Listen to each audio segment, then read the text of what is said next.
దేవుని పుట్టుకుల గురించి అనేక విషయాలు రాసినట్లుగా మనం గమనించాలి.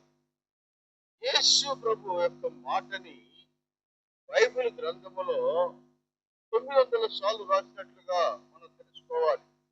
దేవుని మాటను బైబిల్లో మత్తయి సువార్త 1 అధ్యాయం మొదటి వచనం నుంచి ప్రకటన గ్రంథం 22వ అధ్యాయం 20 వరకు, మత్తయి సువార్త 1వ అధ్యాయం 1వ వచనం నుంచి ప్రకటన గ్రంథం 22వ అధ్యాయం 20 వరకు సుమారుగా 900 సార్లు యేసు యొక్క మాటని మనం వింటూ ఉంటాం అని రాయబడినట్లుగా మనం గమనించాలి.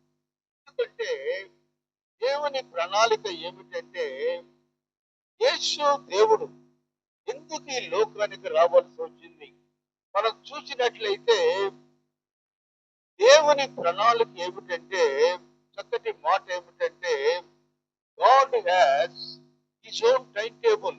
God has his own time table. ఒక పద్ధతి ప్రకారం దేవుడు ఈ లోకంలో జన్మిస్తాడు. మనం చూసినట్లయితే ఆది కాండం 3వ అధ్యాయం 15వ వచనములో సుమారు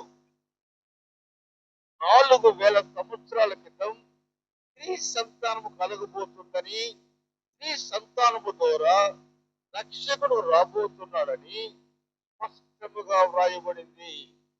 యెషయా గ్రంథం 9వ అధ్యాయం 6వ వచనం ప్రకారం 720 సంవత్సరాల క్రితం యేసు ప్రభు యొక్క పుట్టుకను ప్రకటించారు. యెషయా గ్రంథం 7వ అధ్యాయం 14 ప్రకారం మనకు శిశువు పుట్టెను. అలాగే మీకా గ్రంథం 5వ అధ్యాయం 2వ వచనం ప్రకారం ఎక్కడ పుడతాడు? యూదయ బెత్లెహేములో పుడతాడు. దేవునికి ఒక ప్రణాళిక ఉంది.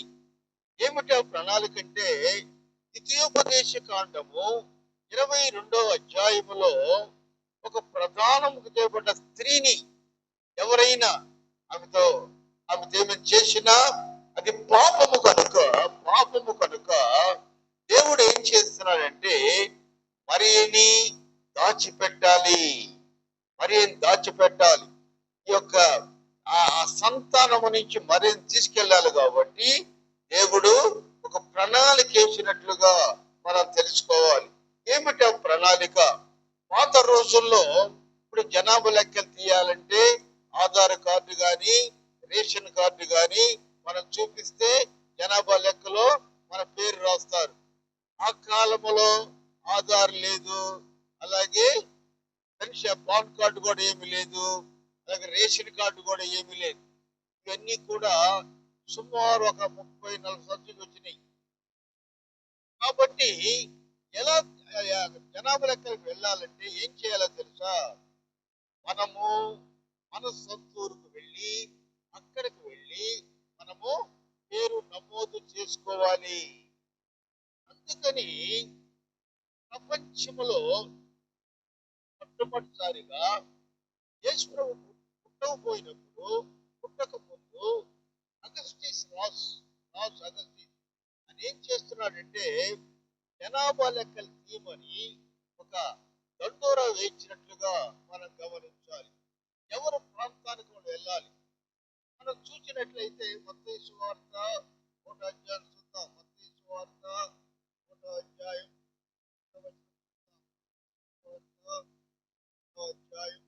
1వ వచనములో, అబ్రహాము కుమారుడు దావీదు కుమారుడైన యేసు క్రీస్తు వంశావళి. ఒక వంశం ఎక్కడి నుంచి వచ్చిందంటే యేసు క్రీస్తు వచ్చింది. మనం బైబిల్ చదివేటప్పుడు బైబిల్లో కొన్ని ఎందుకు రాశారయ్యా, 15 వచనాల్లో ఎందుకు ఇలా వ్రాయబడింది అని మనకున్న కొద్దిపాటు తెలివితోటి విమర్శిస్తూ ఉంటాం. 16వ వచనం చూసినట్లయితే మత్తయి సువార్త 1వ అధ్యాయం 16వ వచనం, యాకోబు మరియ భర్త అయిన యోసేపును కనెను, ఆమె యందు క్రీస్తు అనబడిన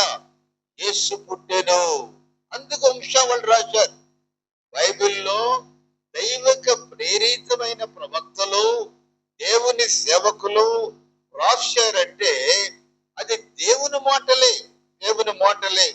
మనం గమనిస్తే ఇప్పుడు నేను ఒక ఆడిటర్ని, నా కింద ఒక గుమస్తా ఉంటాడు. గుమస్తా చేసిన ఆడిట్ ఎలా ఉంటది? అది నా ఆడిట్ లా ఉంటది. అలాగే యేసు ప్రభు కూడా తన శిష్యులుగా రాపించిన మాటలు యేసు ప్రభు యొక్క భావాలే కానీ కొత్త భావాలు కాదు.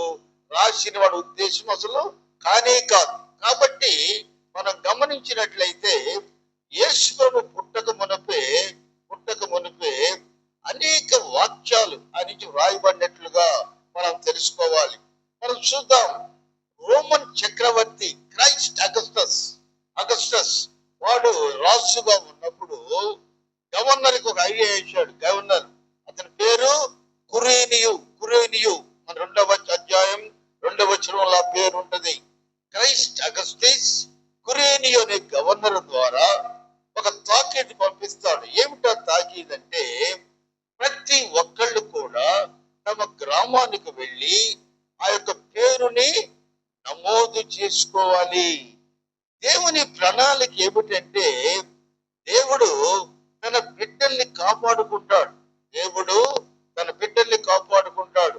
యేసు క్రీస్తుని కాపాడుకోవాలి. కాబట్టి ఆ Roman tyrant of the Roman empire, నిరంకుశత్వమైన రాజులు వాళ్ళు ఏం చేస్తారంటే, వాళ్ళు సొంత ఆలోచనలతో నడుస్తూ పరిపాలిస్తూ ఉంటారు. అటువంటి దుర్మార్గుల చేతికి తన బిడ్డని అప్పగించకుండా, అలాగే ప్రధాన చేయబడిన స్త్రీని అవమానపరచకుండా దేవుడు ఒక ప్రణాళిక వేశాడు. ఏమిటా ప్రణాళిక? ఆమె నజరేతులో ఉండకూడదు. దావీదు పుట్టిన బెత్లెహేముకు రావాలి. నజరేతు నుంచి బెత్లెహేము 120 కిలోమీటర్లు. నజరేతు నుంచి బెత్లెహేముకు కేవలం 120 కిలోమీటర్లు. అయితే ఆ రోజుల్లో ప్రయాణం చేసేటువంటి సాధకాలు లేవు. అంటే కార్లు గాని బస్సులు గాని లేవు. కాబట్టి వాళ్ళు గాడిదలు గాని గుర్రాలు గాని ఎక్కి చిన్నగా ప్రయాణం చేయాలి. చేసేటోటికల్లా ఆమెకేమవుతుంది? ఆమె నిండు గర్భిణి, ఆమె నెలలు నిండుతాయి, యేసు ప్రభుని ప్రసవిస్తుంది. అది దేవుని ప్రణాళిక.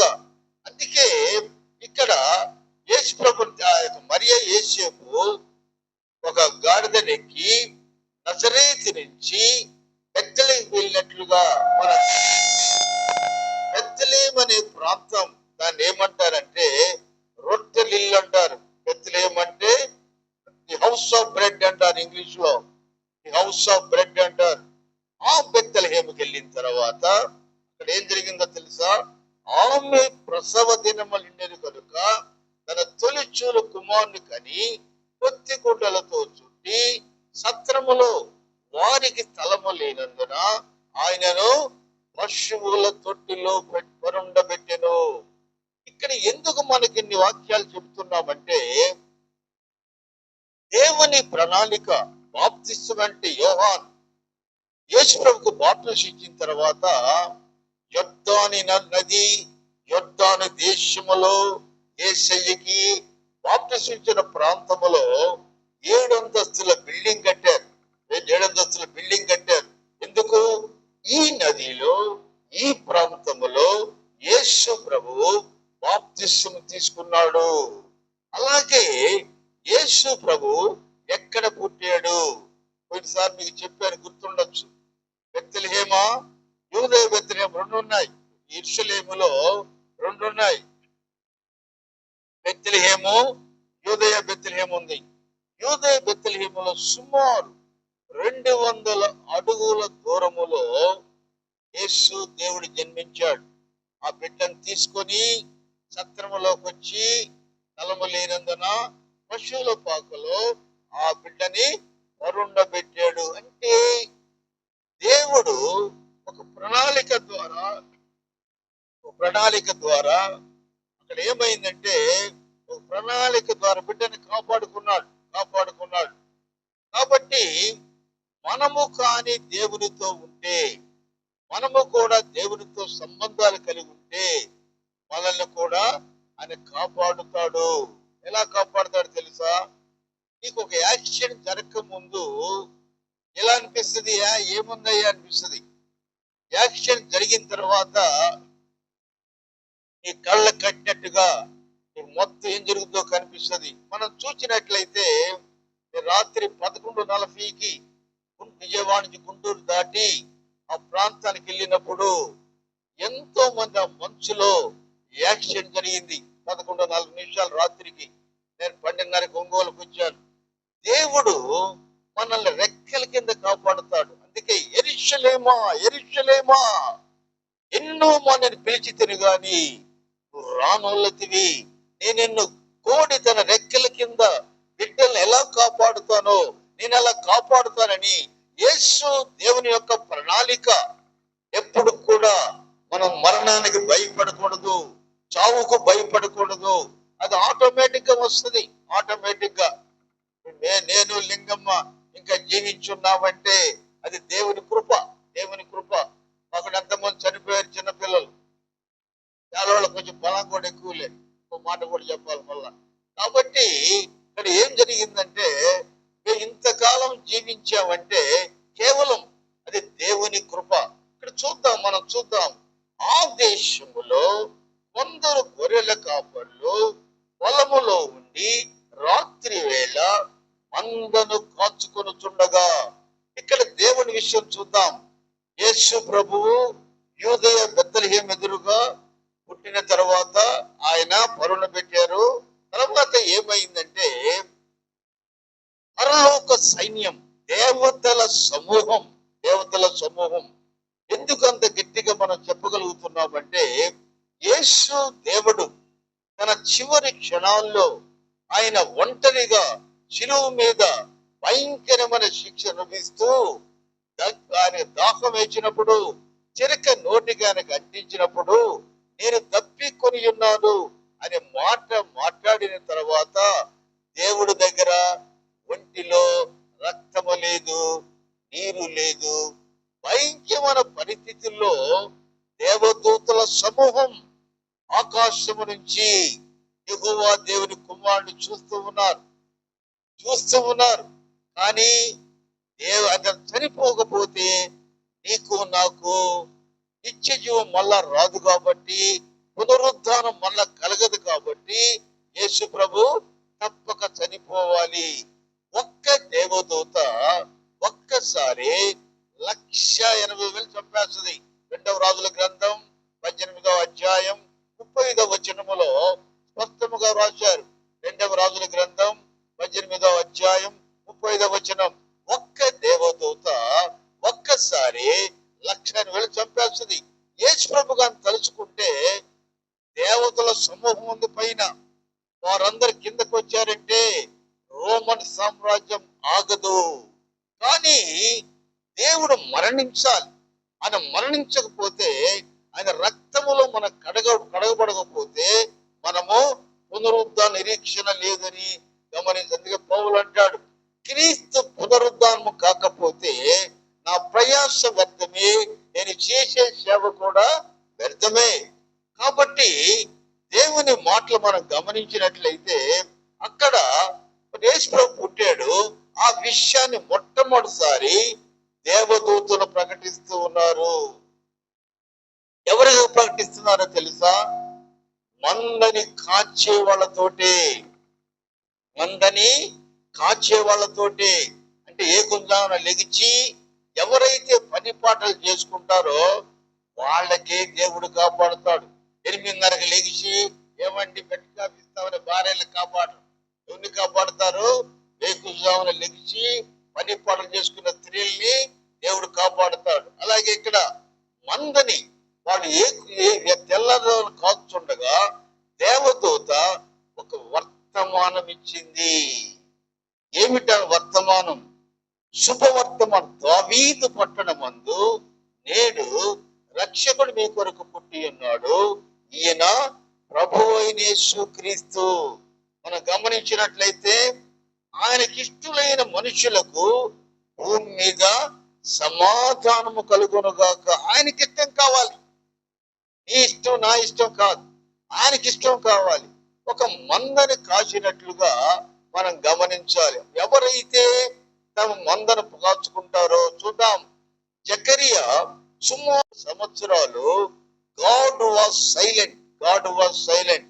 ఆ యొక్క సాదృశ్యముగా పెద్దలు మనకి ఏం చేశారంటే, బైబిల్ 2 భాగాలు చేస్తారు.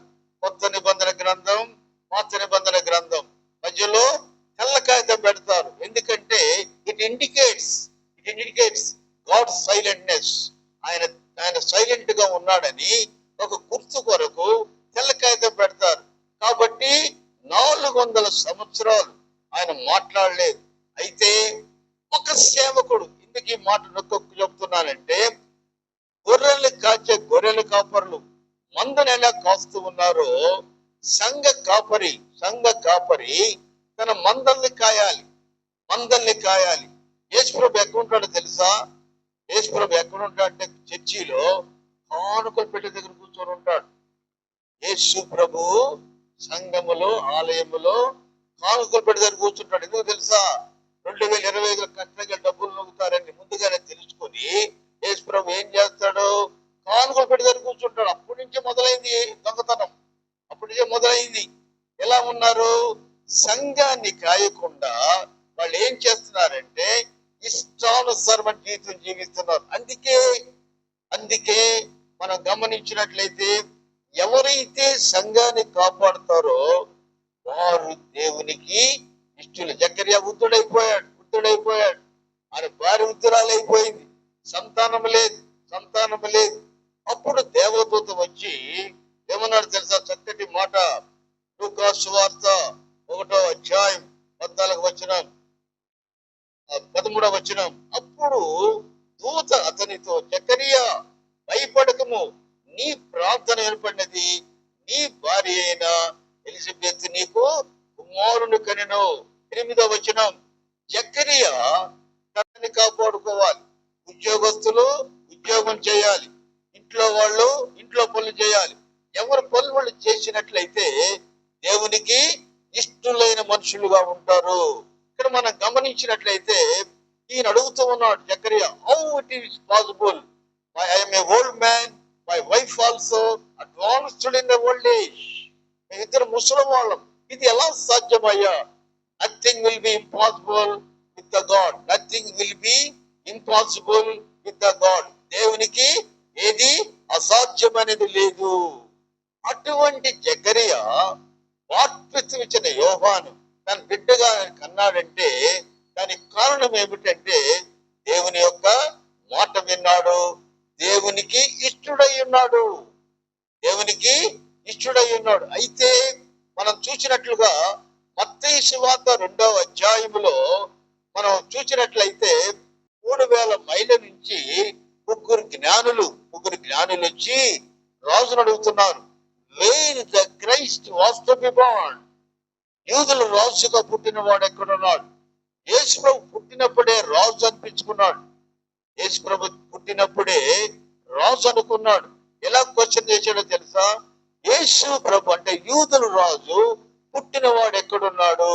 మనం గమనిస్తే బైబిల్ గ్రంథములో 3149 ప్రశ్నలు ఉన్నాయి. 1189 అధ్యాయాలు ఉన్నాయి. ఇంతటి ఘనమైన బైబిల్ని వారు చదవలేదు. వాళ్ళు ఏం చేస్తున్నారు చూసారా? మత్తయి సువార్త 2వ అధ్యాయం గమనిద్దాం. మత్తయి సువార్త 2వ అధ్యాయం చూసినట్లయితే యేసు ప్రభు ఎక్కడ పుడతాడు? అప్పుడు రాజు ఏం చేస్తాడంటే వీళ్ళందరినీ పిలిచి ఏమడుతాడు తెలుసా? ఎక్కడ యేసయ్య పుడతాడు? When he was to be born. ఎప్పుడు పుడతాడు? అప్పుడు గ్రంథాలు తిరిగేయటం మొదలుపెట్టి వాళ్ళు ఏం చేస్తున్నారు తెలుసా? యెరూషలేము అనేది చాలా ఇంపార్టెంట్ ప్లేస్. యేసు ప్రభు నజరేతు నుంచి యెరూషలేముకి అంటే సుమారుగా బెత్లెహేముకి 120 కిలోమీటర్లు ప్రయత్నించారు. యెరూషలేము వాసులకి బెత్లెహేముకి కేవలం 9 కిలోమీటర్ల దూరం. యెరూషలేముకి బెత్లెహేముకి సుమారుగా 9 కిలోమీటర్ల దూరం. మన పక్క ఎక్కడ విషయం మనకు తెలియలేదే. ఎక్కడో 3000 కిలోమీటర్లు వచ్చిన జ్ఞానులు అడుగుతున్నాడు, ఎందుకు ఎక్కడ పుట్టాడా యేసయ్య? సమాధానం మన దగ్గర ఉందా? గ్రంథాలను చదివేమా? ఎక్కడ పుట్టాడని మనం చూస్తే అనేక గ్రంథాలు, ఆదికాండం 3:15, యెషయా గ్రంథం 9:6, యెషయా గ్రంథం 7:4, గలతీయుల పత్రిక 4:4, అలాగే మీకా 5:2 స్పష్టముగా వ్రాయబడింది. బట్ బైబిల్ చదవరు, బైబిల్లోకి వెళ్ళరు. కాబట్టి ఆ పాస్టర్లు ఏం చేస్తున్నారంటే అప్పుడు బైబిల్ తీశారు. యోహాను సువార్త 2వ అధ్యాయం 20వ వచనం ప్రకారం, యోహాను సువార్త 2వ అధ్యాయం 20వ వచనం ప్రకారం యెరూషలేము దేవాలయాన్ని 46 సంవత్సరాలు కట్టారు. యెరూషలేము దేవాలయాన్ని 46 సంవత్సరాలు కట్టారు. అక్కడ దాని కెపాసిటీ ఆఫ్ యెరూషలేము 2,10,000 మంది. ఒక్కసారి 2,10,000 మంది కూర్చున్నటువంటి సౌభాగ్యం కన్స్ట్రక్షన్ ఏ రోజు కట్టించాడు. దాంట్లో 20,000 మంది పాత్రలు ఉన్నారు. 20,000 మంది, 2,10,000 మంది కెపాసిటీ, 46 సంవత్సరాలు కట్టారు. 20,000 మంది పాత్రలు ఉన్నారు. కానీ అభిషేక్తుని రాకడ గురించి ప్రకటించలేదు. ఎందుకు ప్రకటించలేదంటే అప్పుడు వారు మీకా గ్రంథాన్ని చూసి 5వ అధ్యాయం 2వ వచనం చూసి, మీకా గ్రంథం 5వ అధ్యాయం 2వ వచనం, ఇదే బెత్లెహేమా, యూదా ప్రధానులు ఎంత మోతల్పుదైన కావు, ఇశ్రాయేలు ప్రజల పరిపాలన అధిపతి నీలో నుండి వచ్చును స్పష్టముగా రాయబడింది. అందుకే యేసు ప్రభు ఎందుకు పుట్టాడు మనం చూచి, మళ్ళా వచ్చే వారం మిగతా చెప్తాను నేను. యేసు ప్రభు ఎందుకు పుట్టాడు మనం చూసినట్లయితే, ఆయన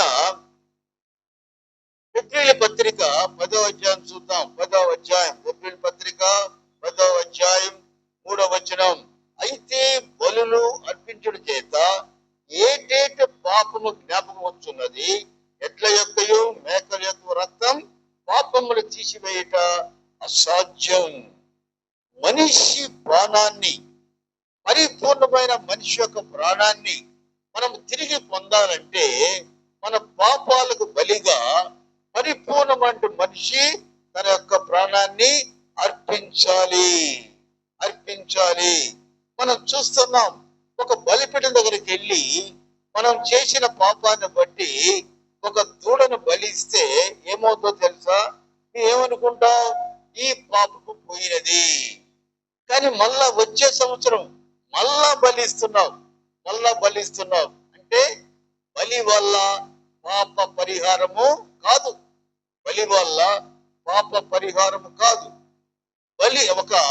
బలి అనేది ధర్మశాస్త్రం ఎలాగైతే షాడో కొత్త నిబంధన గ్రంథానికి బైబిల్ గ్రంథం ఎలా మూలమో, అలాగే బలి అనేది కేవలం పాపానికి షాడో గాని పాపాన్ని క్లీన్ చేయలేదు.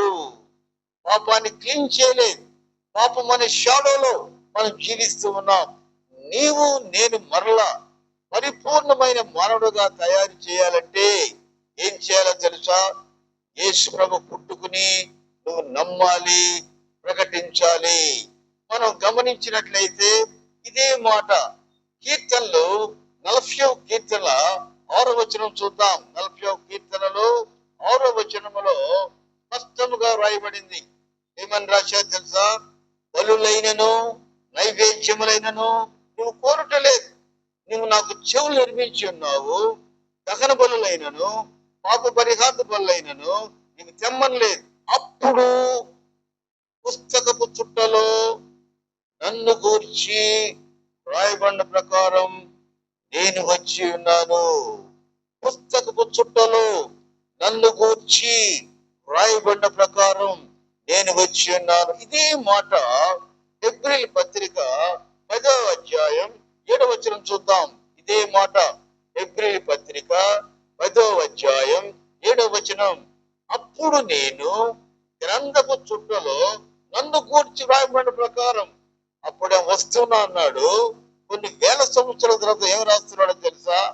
అప్పుడు నన్ను గూర్చి రాయబడిన ప్రకారం, దేవా నీ చిత్తం నెరవేర్చుటకు ఇదిగో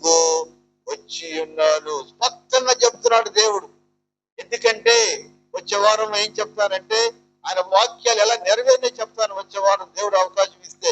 అలాగే ఆ 40వ సంకీర్తన ఉన్న మాటని ఏప్రిల్ పత్రికలో దేవుడు స్పష్టముగా రాసినట్లుగా మనం గమనించాలి. 9వ వచనం చూద్దాం. అపోస్తలుడైన పౌలు ఏప్రిల్ రాసిన పత్రిక 10వ అధ్యాయం 9వ వచనం. ఆయన నీ చిత్తం నెరవేర్చుటకు ఇదిగో నేను వచ్చి ఉన్నానని చెప్పుచున్నాడు. ఇవన్నీ ధర్మశాస్త్రం చొప్పున అర్పింపబడుచున్నది. రెండవ దాన్ని స్థిరపరచుటకు మొదటి దాన్ని కొట్టివేయబడుతున్నాయి. రెండవ దాన్ని స్థిరపరచడానికి మొదటి దాన్ని కొట్టేస్తున్నారు. అంటే ఏమిటి? బలుల వల్ల పాప పరిహారం ఉండదు. కేవలం యేసు ప్రభు రక్తము ద్వారా మాత్రమే మనం కడగబడాలి. ఆయన రక్తములో మాత్రమే మనం ఆ యొక్క అభివృద్ధి చెందినట్లయితే రెండవ రాకడలో మనం అందరం కూడా ఉంటాం. దేవుడు ఒక చక్కటి అవకాశం ఇస్తున్నాడు మనకి. మనం ఏమనుకుంటామంటే మొదటి యోహానులో రాసినట్లుగా 1వ అధ్యాయం 9వ వచనంలో నేను మరలా మొరపెట్టగా చక్కటి మాట అక్కడ ఉంది. 1వ యోహాను చూద్దాం. 1వ యోహాను 9వ వచనం. యోహాను రాసిన మొదటి పత్రిక 1వ అధ్యాయం 9వ వచనం. మన పాపములను మనం ఒప్పుకొనేడలా ఆయన నమ్మదగిన వాడును నీతిమంతుడు కనుక ఆయన మన పాపముల క్షమించి సమస్త దుర్నీతి నుండి మనల్ని పవిత్రులుగా చేయును. ఎలా చేస్తాడు తెలుసా? ఆదికాండం 3వ అధ్యాయం చివరి వచనములో కెరూబులు ఎలాగైతే ఆ యొక్క ఆ ఉద్యానవనాన్ని కత్తులతో కాపలా కాస్తూ ఉంటారు.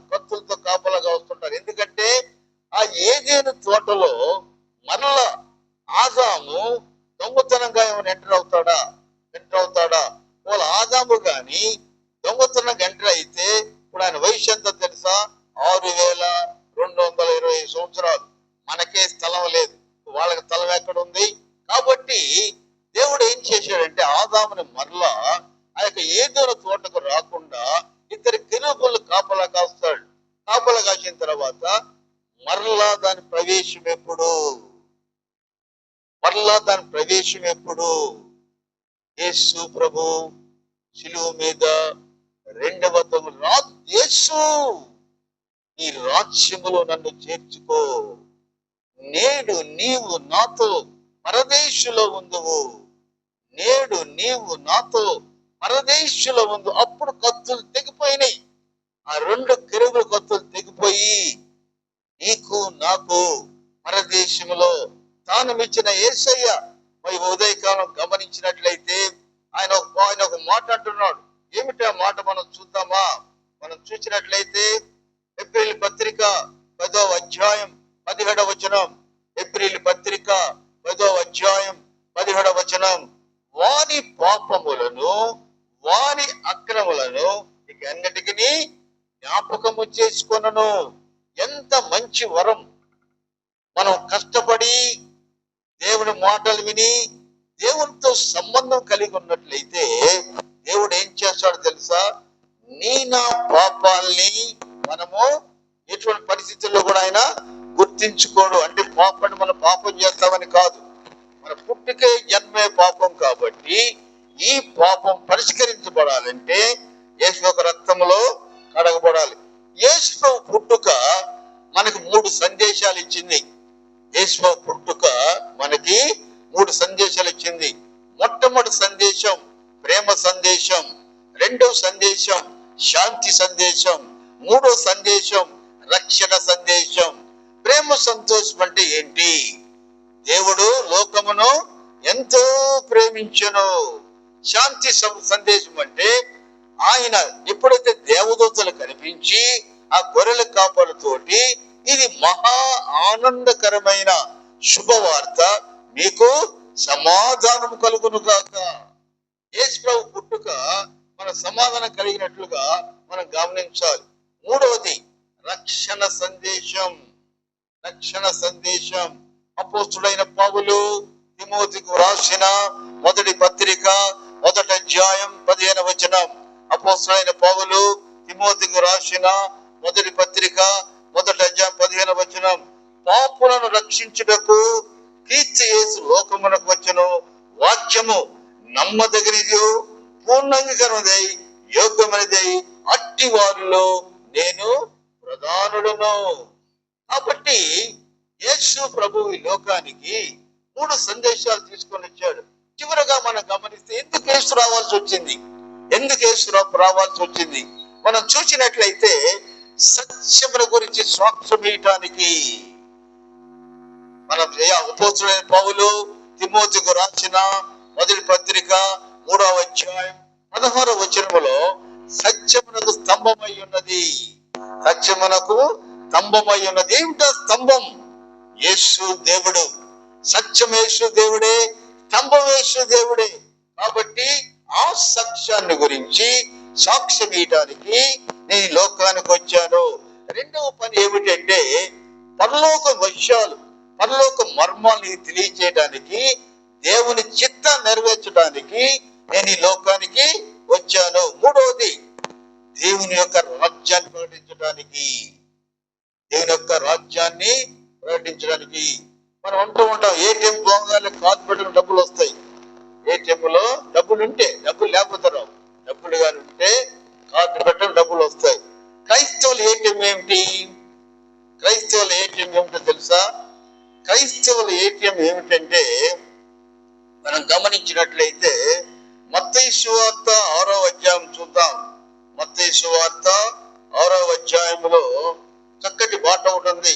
ఏమిటంటే మొదట ఆయన రాజ్యాన్ని, నీతిని వెతకండి, తర్వాత అవన్నీ కూడా మీకు అందుబాటులోకి వస్తాయి.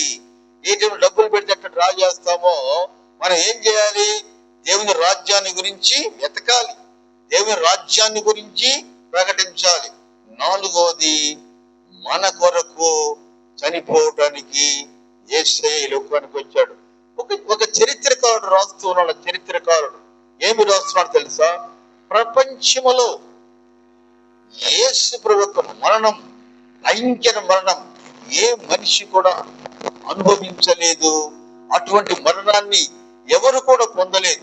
యేసు ప్రభు చనిపోయిన తర్వాత రోమన్ బుక్ ఆఫ్ డెత్ లో ఒక మాట రాశారు. ఏం రాశారో తెలుసా? ఫలాని రోజు యేసు ప్రభు చనిపోయాడు కాబట్టి ఆ సమాధి మీద మా రోమన్ ముద్ర వేసి మేమందరం దానికి సాక్షులం. యేసు ప్రభు ఖచ్చితంగా పుట్టాడు, ఆయన ఖచ్చితంగా లోకంలో ఉన్నాడు. మనం గమనించినట్లయితే సమకాలికులు కూడా, అలాగే మనం పోయిన వారం చెప్పాను, the world conqueror, the great Alexander 323 BC చనిపోతే ఆయన గురించి ఎవరు రాయలేదు. 470 AD అరోరు అనేటువంటి ఒక చరిత్రకారుడు ఆయన గురించి రాశాడు. కానీ యేసు ప్రభు ఉన్నప్పుడు, ఆయన చనిపోయిన తర్వాత వితిన్ సంవత్సరాల్లోనే నేను ఆయన చూచాను అని స్పష్టంగా సాక్షాత్మైన జీవితాన్ని ఆయన జీవించినట్లుగా మనం గమనించాలి. యేసు ప్రభు ఎందుకు వచ్చాడు తెలుసా? నీకు నాకు ఒక మాదిరి ఇచ్చాడు, నువ్వు ఎలా జీవించాలి. మొదటి రాకడ ఎంత వాస్తవమో రెండవ రాకడ కూడా అంతే వాస్తవం. మొదటి రాకడలో ఆయన అందరి కోసం వచ్చాడు, రెండవ రాకడలో తన వారి కోసం రాబోతున్నాడు. ఆ తన వారిలో ఉన్నావా? నేనున్నానా? ఉదయకాలం పరీక్షించుకుందాం. యేసు ప్రభు పుట్టుకుని సంతోషంగా జరుపుకోవాలి. ఆచారంగా కాకుండా దేవుని చిత్తాన్ని నెరవేర్చి ఆయన పండుగని సంతోషముగా జరుపుకునే బిడ్డలుగా ఆ సంతోషం మన కుటుంబాల్లో వెలగాలని మనం గమనించాలి. 2 వెలుగులు ఉంటాయి. ఒకటి సాతాను వెలుగు, 2 దేవదూతల వెలుగు. సాతాను వెలుగు ఏంటో తెలుసా? యేసు ప్రభువుని చంపాలని ఒక లైటింగ్ పైన వచ్చి ఆయన ఎక్కడ పుట్టాడు చూపిస్తారు రాజుకి. ఎందుకు? 2 సంవత్సరాల్లో బిడ్డను ఆయన చంపేయాలి. కానీ దేవదూత వెలుగు ఏమిటంటే ఆయన కాపాడే వెలుగు. ఆ వెలుగులో, ఆ శాంతిలో ఉదయకాలం ప్రయాణించి ఈ నెలంతా కూడా సంతోషముగా దేవుని వార్త ప్రకటించుకుంటూ క్రిస్మస్ యొక్క ఆనందాలు మన కుటుంబంలో మన వెదజల్లుకోవాలని, అనుభవించాలని, అటువంటి శాంతి సమాధానం, దేవునికి ఇష్టడైన జీవితాన్ని మనం జీవించేట్టు చేయమని దేవుణ్ణి ప్రార్థిస్తూ ఈ కొద్ది మాటలతో ముగిస్తున్నాను. కృపా సత్యవంతుడైన దేవ, యేసునాయన మా తండ్రి, ఈ ఉదయకాలమునైన నీ పుట్టినరోజు విషయాలు మనం తెలుసుకున్నాం తండ్రి దేవా. నీ జన్మం ఆశ్చర్యకరం, నీ మరణం ఆశ్చర్యకరం, నీ జీవితం ఆశ్చర్యకరం తండ్రి నాయన. ఆశ్చర్యకరుడా, అద్భుతకరుడా, మా కొరకు జన్మించిన మా దేవ, మా కుటుంబాలను ఆదరించాయా, మమ్మల్ని కాపాడయ్యా. ఎవరైతే కష్ట నష్టాల్లో ఉన్నారో, ఎవరైతే ఆర్థిక సమస్యల్లో ఉన్నారో, ఎవరైతే ఆరోగ్య సమస్యలు అనారోగ్య సమస్యలు ఉన్నారో తండ్రి, వాళ్ళ కుటుంబాలను దర్శించి ఆదరించి మా పాలన చుట్టూ కంచె వేసి సాతాను దాటు లేకుండా ప్రతి కుటుంబం ఆశీర్వదింపబడాలని తండ్రి. అలా నాయన ఈ పండుగ దినాల్లో ప్రతి కుటుంబంలో నీ వెలుగులు వెదజల్లాలని, నీ ప్రేమ మా కుటుంబాలు ఆదరించబడాలని ఈ ఉదయ కాలంలో ఇంత చక్కటి కార్యక్రమం నడిపిస్తున్న ఈ శివయ్య బిడ్డల్ని దీవించి ఆశ్రయించమని, వాళ్ళ కుటుంబాలని ఆదరించమని యేసు క్రీస్తు పేరట అతి వినయముగా వేడుకొనుచున్నాను తండ్రి. యెహోవా యొక్క కృపయు, కుమారుడు యేసుక్రీస్తు యొక్క రక్షణయు, పరిశుద్ధాత్మ అన్యోన్య సహకారం వాక్యమైన ప్రతి బిడ్డకి క్రిస్మస్ వెలుగును ఉదయించి సదాకాలము కావలి ఉండి నడిపించును గాక.